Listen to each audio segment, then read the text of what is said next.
राज्याच्या आरोग्य विभागातला आणखी एक खरेदी घोटाळा समोर आलाय। राष्ट्रीय ग्रामीण आरोग्य मिशन अंतर्गत राज्य सरकारने खरेदी केलेली औषधं अव्वाच्या सव्वा भावाने विकत घेतल्याचं समोर आलंय। सीबीआयने या औषध खरेदीची चौकशी सुरू केली आहे। यात 2008 आणि 2009 साली खुर्चीवर बसलेल्या बाबूंना सुद्धा धडकी भरली आहे।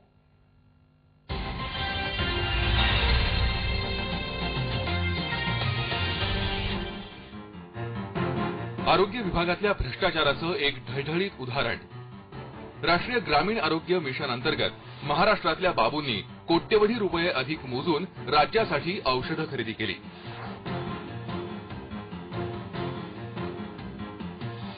राज्यातल्या 7 उपकेंद्रांसाठी किट ए आणि किट बी खरेदी करण्यात आल्या। त्यासाठी 3पट ते 5पट पैसे अधिक मोजले।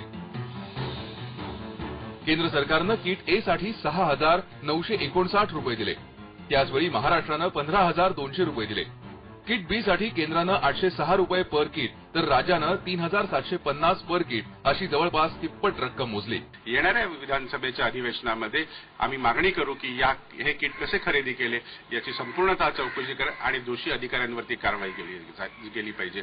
कारण ज्याचा फायदा 100 लोकांना होण्याच्या ऐवजी 10 लोकांनाच होतो या चढ्या भावाने केल्यामुळे, आणि हे किट चांगल्या कंपनीकडनं खरेदी केले का हे देखील पाहायला पाहिजे।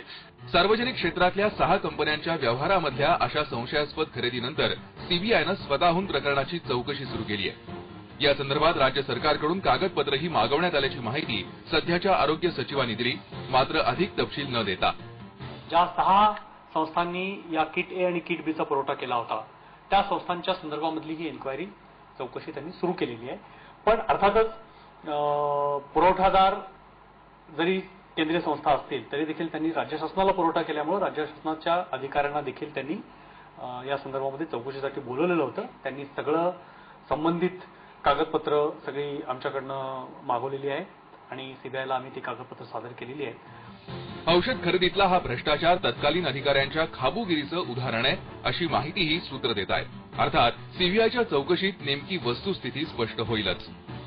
औषध खरेदीतला भ्रष्टाचार या राज्याला नवा नाही। सातत्यानं औषध खरेदीमध्ये कोट्यावधींचा भ्रष्टाचार केला जात असतो, मात्र कडक कारवाई नसल्यामुळे हे प्रकार थांबताना दिसत नाही। आता सीबीआय अत्यंत कडक निर्णय घेईल अशी अपेक्षा आहे।